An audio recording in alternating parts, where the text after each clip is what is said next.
नमस्कार, आप देख रहे हैं मोदी मुल्क और मुसलमान, साथ में आपके शिखा ठाकुर। मोदी सरकार में कई जन कल्याणकारी योजनाएं चलाई जा रही हैं और इन योजनाओं को लेकर के देश के मुसलमानों का क्या है सियासी मूड। प्रधानमंत्री मोदी के सबका साथ सबका विकास से कितने प्रभावित हैं मुस्लिम मतदाता, मुसलमानों तक कितनी पहुंची केंद्र सरकार की योजनाएं। भारत 24 आपके लिए लेकर आया है इन तमाम सवालों के जवाब। तो आइए शुरू करते हैं हमारा खास शो मोदी मुल्क और मुसलमान। एक तरफ अगर इस्लामी पढ़ाई हो रही है तो एक तरफ दुनियावी पढ़ाई भी बहुत ज़रूरी है। एक तरफ कंप्यूटर है तो एक तरफ कुरान है। तो ये इतना ज़बरदस्त, मैं तो ये सोचता हूँ कि माननीय प्रधानमंत्री मोदी जी की ये आइडिया इतना ज़बरदस्त आया कैसे। 6 बजे महिलाएं घर से बाहर नहीं निकल सकती थी, आज रात के 10 बजे तक बाहर निकल सकती है। प्रधानमंत्री जी मोदी जी के नेतृत्व में और योगी जी के नेतृत्व में आज बहुत कुछ मिल रहा है। इस तरीके का लाभ मोदी सरकार और योगी सरकार द्वारा दिया गया, मेरे हिसाब से किसी सरकार में नहीं दिया गया और सब एकदम खुशहाल जी। केंद्र की मोदी सरकार लगातार मुसलमानों को बेहतर बनाने के लिए, बेहतर समाज को स्थापित करने के लिए काम कर रही है। और उत्तर प्रदेश की बात करें तो उत्तर प्रदेश में भी बड़े पैमाने पर मुस्लिम समाज को आगे बढ़ाने के लिए काम किए जा रहे हैं। इसको लेकर हमारे साथ तमाम मुस्लिम समाज की महिलाएं बातचीत करने के लिए मौजूद हैं। और आप हमारा सबसे खास कार्यक्रम मोदी मुल्क और मुसलमान देख रहे हैं और मैं आपके साथ नीलेश चौहान हूं। मैडम, आपसे जानना चाहेंगे कि मोदी जी जो लगातार दावे करते हैं कि मुस्लिमों को हम आगे बढ़ा रहे हैं, उनकी दावों में कितनी सच्चाई है? सब सच्चाई है, अभी तक ये बताइए कोई सारी सच्चाई है। और ये है मोदी जी, हम लोग रामपुर से आए हैं क्योंकि 11 साल पूरे हो चुके हैं मोदी जी के उसको, और उन्होंने जो भी काम किया है कोई ऐसा नहीं किया कि मुसलमान के साथ कोई विश्वासघात हुआ हो। ठीक है, हर काम में सच्चाई है। जैसे 3 तलाक है, महिलाएं इससे बहुत खुश हैं। आयुष्मान कार्ड है, जो गरीब लोग थे आज सबका इलाज हो जाता है, पहले किसी का इलाज नहीं होता था। सब बेचारे गरीब लोग इधर से उधर वो होते थे, आज उन्होंने गरीबों के लिए इतना वो किया है। और 6 बजे महिलाएं घर से बाहर नहीं निकल सकती थी, आज रात के 10 बजे तक बाहर निकल सकती हैं। पहले घरों में तलाक दे दिया जाता था, बोलकर शौहर चले जाते थे। अब कितना बदला है मोदी जी की सरकार? बहुत ज़्यादा बदल गया। इस टाइम तो पहले से बहुत दिक्कतें आती थी, अब कोई भी दिक्कतें और महिलाओं को नहीं है। और लेकिन गरीबों के लिए बहुत ज़्यादा मदद है कि अनाज से भी है, हर चीज़ की सेवा है उनके लिए, विधवाओं के लिए भी है, सभी के लिए सेवा का मौका दे रहे हैं। बहुत अच्छा है। मोदी जी लगातार कह रहे हैं कि हम मुस्लिम समाज के महिलाओं को उनका घर देने का, छत देने का काम कर रहे हैं। क्या वाकई में ये लाभ आप लोगों तक पहुंच रहा है या राशन का लाभ पहुंच रहा है? हाँ, पहुंच रहा है। राशन भी मिल गया है, सब सुविधाएं हैं, सब काम सब सही बढ़िया हो रहे हैं। कहा जाता है कि मुस्लिम जो है मोदी जी के सरकार में सुरक्षित नहीं, आपको कैसा लगता है? हमें तो सही लगता है, सब सुरक्षित है, सब इंसान बंदे बढ़िया रह रहे हैं, सब कोई दिक्कत नहीं, कोई परेशानी नहीं। मोदी जी तमाम दावे करते हैं कि हम मुस्लिम समाज को आगे बढ़ाएंगे, खासतौर पर पसमानदा मुस्लिम को। कितनी सच्चाई है उन दावों में? पसमानदा मुस्लिम का इस समय सुकून से जी रहा। पसमानदा मुस्लिम ने सारे कोई भेदभाव नहीं है, जितने भी विकास हो रहे हैं सब निष्पक्ष होते हैं। जितनी भी आज के टाइम में नौकरी निकल रही हैं वो सबको मिलती हैं, उसमें कोई भी ना रिश्वत जाती है ना ही किसी की सिफारिश चलती है, सब निष्पक्ष होता है। जो भी योजनाएं हैं जैसे कि आयुष्मान भारत है वो सबको इलाज मिलता है, नौकरियों में कोई भेदभाव नहीं होता, तो सही है। मुस्लिम अल्पसंख्यक सही चल रहा है, इसमें कोई दिक्कत नहीं। इसी का मदरसों को लेकर जो विपक्ष है वो लगातार कह रहा है कि मदरसों को टारगेट किया जा रहा है और योगी और मोदी की सरकार कह रही है कि मदरसों को हम हाईटेक कर रहे हैं। नहीं, उसमें मदरसे क्या हुआ, कुछ मदरसे ऐसे थे जिनका बिना रजिस्ट्रेशन के चल रहे थे, सिर्फ कागजों में चल रहे थे, उसकी जांच हो रही है। जो सही है वो आज भी हैं, चल रहे हैं, जो गलत है वो बंद हो रहे हैं। तो ये तो ठीक है, जांच होना चाहिए। वक्फ संशोधन बिल को भी लेकर तमाम अफवाहें फैलाई गई कि मुस्लिमों से उनकी ज़मीन छीन ली जाएगी, आपको क्या लगता है? नहीं, ज़मीन क्यों छीनेंगे? मुस्लिम यहाँ का नागरिक है, ज़मीन थोड़ी छीनेंगे। हाँ, जो ज़मीनें जो पहले थी, बपुल औलाद ज़मीनें थी, अलग अलग ज़मीनें थी, उन ज़मीनों की जांच चल रही है। वो जिनकी ज़मीनें क्यों छीनेंगे? ऐसा नहीं है, गलत। ये तो विपक्ष का काम है, तो करता ही है, जो भी योजना होती है उसका गलत रखता ही है, लेकिन ऐसा कुछ नहीं। सर, आप क्या कहना चाहेंगे वक्फ बिल को लेकर जिस तरीके से तमाम भ्रांतियां फैलाई गई? हालांकि हकीकत तो ये है कि जिन लोगों ने गरीबों का हक मारा है, वक्फ की ज़मीनों पर कब्जा किया है, अगर वो खाली होती हैं, गरीबों को मिलेंगी तो अच्छा होगा। देखिए 2014 से पहले जो कुछ हुआ, वो आपके सामने था। और 2017 से पहले यूपी में हमें एक कब्रिस्तान की बाउंड्री बना के दे दी जाती थी, उसमें उलझा दिया जाता था, हमें कुछ नहीं दिया जाता था। आज माननीय प्रधानमंत्री जी मोदी जी के नेतृत्व में और योगी जी के नेतृत्व में आज बहुत कुछ मिल रहा है। आप राशन को ले लो, बराबर का हिस्सा में मिल रहा है। आप और लाइट को ले लो, बिजली को ले लो, ज़ीरो पे मिल रहा है। और क्या चाहिए, सब चीज़ें मिल रही हैं। 3 तलाक पे मसला ले लिए आप, वक्फ बोर्ड पे ले लिए आप, मदरसों के लिए ले लिए, एक हाथ में कुरान एक हाथ में कंप्यूटर। ये माननीय प्रधानमंत्री जी ने की सोच है, प्रधानमंत्री जी ने सोचा है। कोई और दूसरे इससे पहले भी 14 से पहले प्रधानमंत्री रहे, कभी नहीं सोचा इस चीज़ों को, लेकिन आज बराबर का हिस्सा हमें मिल रहा है और हमें कोई भेदभाव नहीं है। इसलिए मुस्लिम समाज सबसे ज़्यादा भारतीय जनता पार्टी से जुड़ रहा है और रिजल्ट भी सामने आ रहा है। 2014 से पहले मुस्लिम समाज को वोट बैंक समझा जाता था, अब मुस्लिम समाज को उनका हक देने का काम सरकारें कर रही हैं। मुस्लिम समाज किस तरीके से योगी की सरकार और मोदी की सरकार को देखता है और किस तरीके से कामकाज को देखता है, क्योंकि मदरसों की बात करें तो मदरसों से हाल फिलहाल में जो रिजल्ट आए हैं, बच्चे डॉक्टर्स बन रहे हैं, IAS IPS क्रैक कर रहे हैं, तो कैसा लगता है अब? देखिए 2014 से और 2017 से पहले ही यूपी की आपको सारी चीज़ें पता थी। मैंने अभी आपको बताया कि कब्रिस्तान की बाउंड्री बना के, क्योंकि मैं उस क्षेत्र से आता हूँ जहाँ रामपुर से आज जो मुस्लिम समाज के लिए 18,000 आवास हमारे रामपुर में बने हैं, तो 14,000 आवास मुस्लिम समाज के बने हैं। वो बिना भेदभाव करके सिर्फ एक काय की 2 रुपए की फोटो कॉपी पे उनको 1-2.5 लाख रुपए का आवाज़ मिल गया, जिनने कभी ये सोचा नहीं था कि हम ठंडी छाए में बैठेंगे, हवा चलेगी हमारी। उस समाज आज उस समाज को बिल्कुल एक मकान मिला, पक्का मकान मिल रहा है। ऐसी योजनाएं, आज राशन उसको मिल रहा है। तो ये भारतीय जनता पार्टी ने किया है, लेकिन और पार्टियों ने नहीं किया। हमें सिर्फ बैग समझ के हमें यूज़ किया गया, बाकी हमें कुछ नहीं दिया गया। आपसे जानना चाहेंगे कि जब किसी भी समाज का युवा आगे बढ़ता है तो समाज बेहतर होता है। मुस्लिम समाज के युवाओं को लेकर जो सरकार काम कर रही है, क्या वाकई में उन तक लाभ पहुंच रहा है? बिल्कुल हकीकत है और इसमें कोई दोहराई नहीं, इसमें कोई शक नहीं है। और मुसलमान जितना लाभान्वित भारतीय जनता पार्टी माननीय प्रधानमंत्री मोदी जी के नेतृत्व में हुआ, मुझे लगता है कि अभी तक 70 सालों में किसी भी सरकार में नहीं हुआ। अपने आप में एक रोमांचक है और वाकई हम लोग बिल्कुल संतुष्ट हैं और बिल्कुल इस बात से हम लोग मुत्तफ़िक़ हैं कि हाँ, इस सरकार में एटलीस्ट कम से कम भाजपा सरकार की नीति हमें समझ में आती है कि कम से कम वो मुसलमानों के लिए कोई कर रही है लगातार। मतलब इसमें बताने की ज़रूरत नहीं है, जिस मुसलमान को लाभ मिला वो ऑलरेडी मिला है, इसमें कुछ चीज़ दर्शाने की ज़रूरत नहीं है। हर एक योजना में हम आगे हैं, किसी चीज़ में हम पीछे नहीं हैं। हमको तो कांग्रेस ने 70 साल में दिया क्या? हमें तो सिर्फ बरगलाया, बेवकूफ़ बनाने का काम किया, कुछ नहीं किया। तो आज हम लोग अपने दिल से मुतमईन होकर माननीय प्रधानमंत्री मोदी जी के साथ में हैं और इन 11 सालों में हकीकत बात ये है, सबसे बड़ा एग्जाम्पल शिया सुन्नी का झगड़ा भारतीय जनता पार्टी सरकार में ख़त्म हुआ। आए दिन झगड़े होते थे, लोग राजनीति करते थे, कांग्रेस समाजवादी की सरकार में ही सब हुआ है। और आज आप देख लीजिए, कहीं कुछ नहीं, सब एकदम सकल सह कुशल एकदम भाईचारे के साथ में। आप देखिए मुहर्रम संपन्न हो रहा है, 12 रबीउल अव्वल का जुलूस प्यार मोहब्बत के साथ संपन्न होता, कभी कोई अराजकता नहीं और किसी अराजकता करने वालों को बख्शा नहीं जाएगा। तो सबसे अच्छी जो नीति है माननीय मुख्यमंत्री योगी जी की, माननीय प्रधानमंत्री मोदी जी की, वो बहुत शानदार नीति है, उससे हम बिल्कुल सहमत हैं। मोदी जी कहते हैं कि मदरसों को हम हाईटेक करेंगे, एक हाथ में कुरान दूसरे हाथ में लैपटॉप देंगे।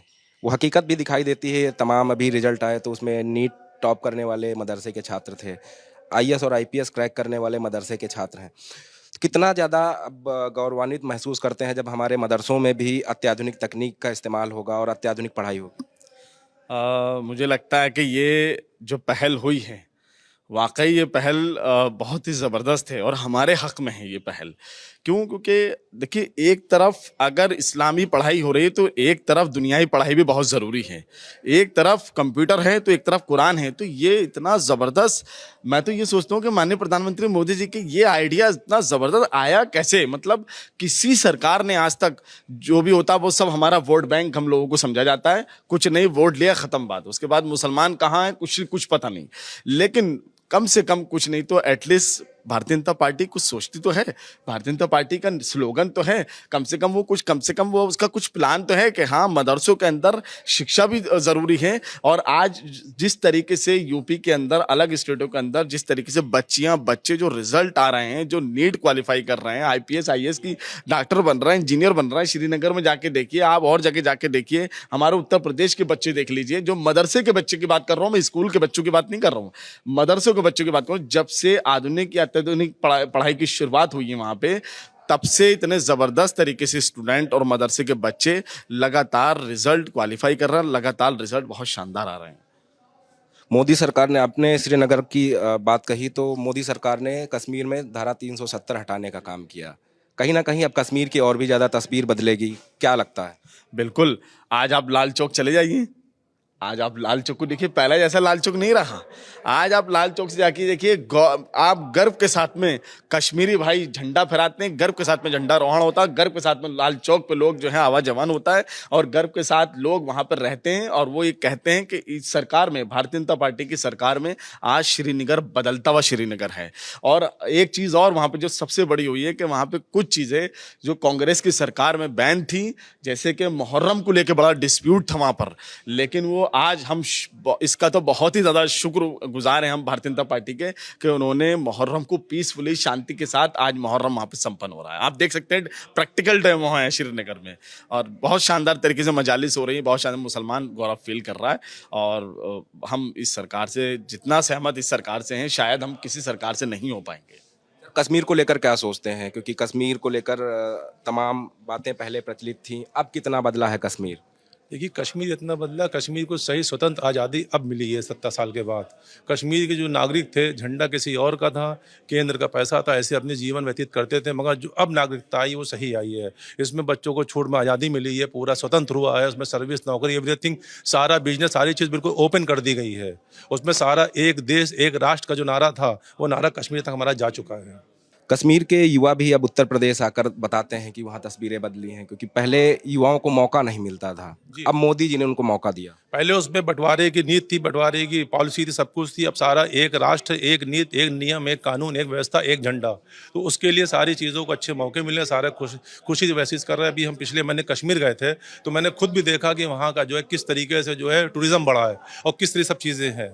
अगर हमारा पड़ोसी देश थोड़ा सा इस सब चीज़ों को सोच ले तो हमारे पास शांति संपूर्ण हो चुकी है, मगर वो अपने विचारों को भटकाता रहता है, जिसको लेके आए दिन इस तरह की घटनाएं हुआ करती, छोटी मोटी छुटपुट। आप क्या कहना चाहेंगे मोदी सरकार के कामकाज को लेकर? देखिए, मोदी सरकार में जो इन 11 सालों में जो काम हो गया है, जो भ्रष्टाचार मुक्त जो सरकार हमारे मोदी जी, डबल इंजन की सरकार प्रदेश में माननीय मुख्यमंत्री श्री योगी आदित्यनाथ जी जो चला रहे हैं, दंगा मुक्त उत्तर प्रदेश।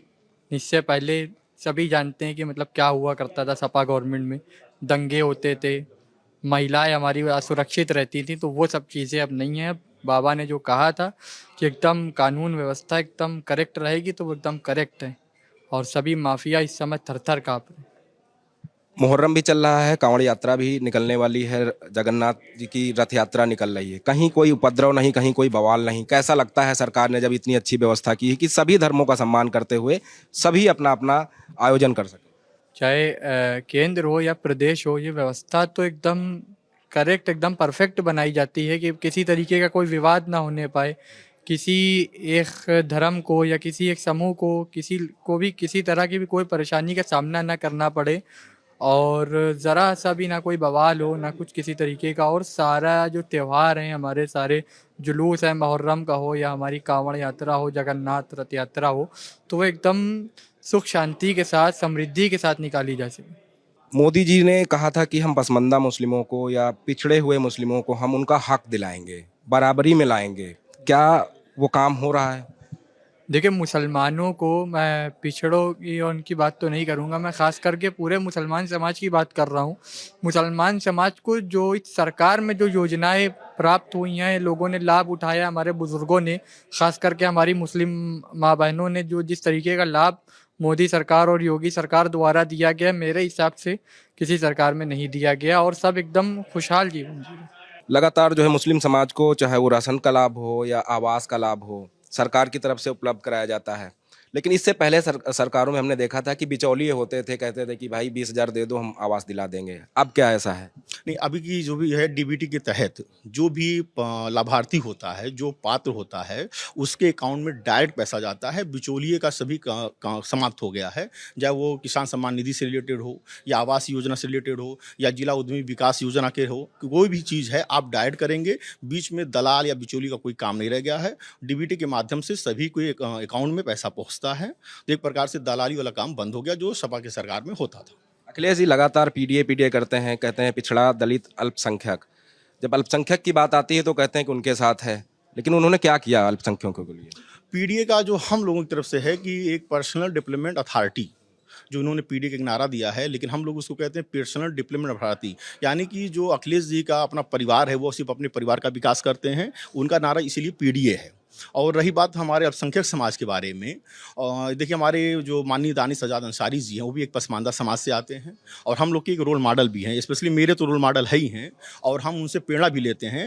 हमारी सरकार ने अल्पसंख्यकों से रिलेटेड बहुत सी योजनाएं लागू की हैं और जो इस समय धरातल पर चल भी रही हैं। इससे पहले वही मैंने आपसे कहा ना कि तेज पत्ता की तरह यूज करते थे, वोट लेते थे, लेकिन कोई भी ऐसी योजना नहीं मुसलमानों के लिए थी, चाहे वो आपका ट्रिपल तलाक की बात हो जो हमारी बहनों के लिए बहुत अच्छी बात रही हो, या अभी देखिए वक्फ का संशोधन का मसला जो चल रहा है, उसमें सबसे अच्छी बात है कि बहुत से ऐसे लोग जो कई सालों से काबिज हैं और मुस्लिम समाज के लिए कोई भी ऐसी काम नहीं कर रहे हैं वक्फ के द्वारा जो समाज के लिए अच्छा हो, एक प्रकार से अपना पर्सनल एजेंडा सेट किए हुए हैं जिस पे सरकार उस पर भी काम कर रही है।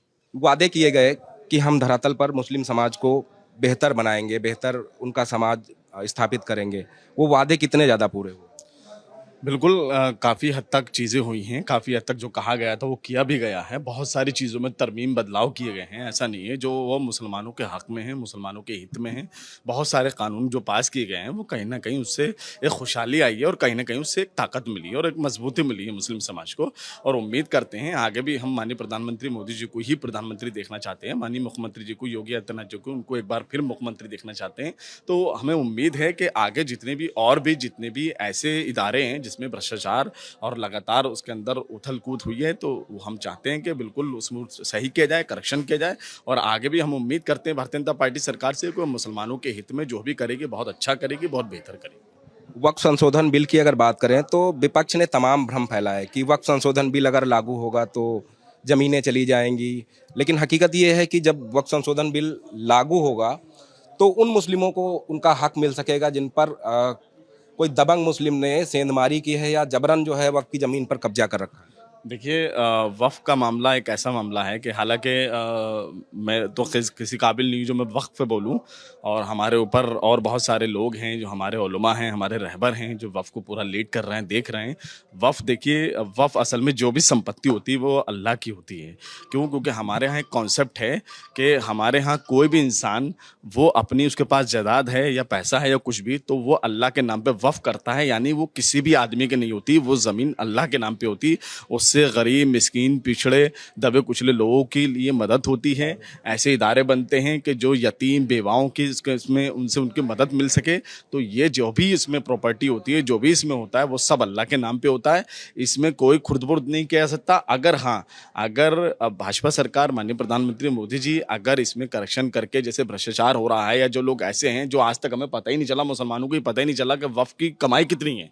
हकीकत बात है, आज तक हमें कभी ये पता ही नहीं चला कि साल की कितनी इनकी इनकम होती है वक्फ से और इसका ऑडिट कब होता है, क्योंकि हमें हमारे लोगों ने जो वक्फ काबिज रहे उन्होंने सिर्फ अपने ही घर भरे और हमें कभी बताया ही नहीं। और वक्फ संपत्ति हमारी जब हम लोग हैं उसमें और अल्लाह के नाम पे वो संपत्ति है, तो यकीनन हर एक मुसलमान को पता लगना चाहिए कि उसमें ऑडिट कब हो रही है, उसकी इनकम कितनी है।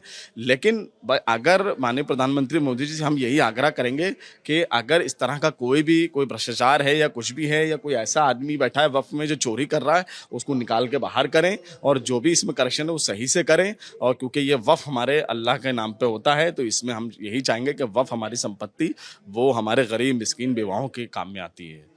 सर, आपसे जानना चाहेंगे, मोदी सरकार कहती है कि मुस्लिम समाज को हमने आयुष्मान कार्ड दिए ताकि वो बेहतर इलाज करा सकें, राशन की व्यवस्था करा रहे हैं, आवास की व्यवस्था करा रहे हैं। क्या वाकई में ये सारी योजनाएं आप तक पहुंच रही हैं? देखिए, आयुष्मान कार्ड की जहाँ तक आपने बात की है, तो आयुष्मान का लेटेस्ट डेटा अभी हमारे पास आया है। तो मैंने अभी आयुष्मान का डेटा एनालिसिस किया, तो उसमें कम से कम 100 में 30 से 45% ऐसे हमारे मुस्लिम परिवार लाभान्वित हैं जो कि मुस्लिम हैं।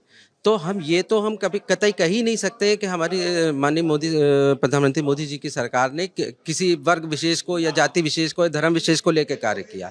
आयुष्मान जीता जागता नमूना है। उसमें सबसे बड़ी बात है जिसमें कार्ड का क्रियान्वयन किया जाता है, कभी उसमें धर्म, जाति और रिलीजियस को पूछा ही नहीं जाता। 100% में 35 से 40% परिवार ऐसे पूरे प्रदेश में आकलन किया गया, पूरे उत्तर प्रदेश में, जिसमें हमारे मुस्लिम परिवार हैं। तो हम ये कैसे कह सकते हैं कि माननीय प्रधानमंत्री मोदी जी जो है किसी धर्म विशेष या जाति विशेष के लिए कार्य कर रहे हैं। प्रदेश के तमाम मुस्लिम समाज से जुड़े हुए लोगों से बात की। उन्होंने साफ तौर पे कहा कि उत्तर प्रदेश की योगी सरकार और केंद्र की मोदी सरकार लगातार मुस्लिम समाज के उत्थान को लेकर काम कर रही है, मुस्लिम समाज के युवाओं को रोजगार देने के लिए काम कर रही है। तो कहीं ना कहीं मुस्लिम समाज मोदी सरकार से पूरी तरीके से संतुष्ट है और इसीलिए बड़े पैमाने पर मुस्लिम समाज के जो लोग हैं वो मोदी और योगी के साथ जुड़ रहे हैं। वीडियो जर्नलिस्ट रोशन यादव के साथ नीलेश चौहान, भारत 24, लखनऊ।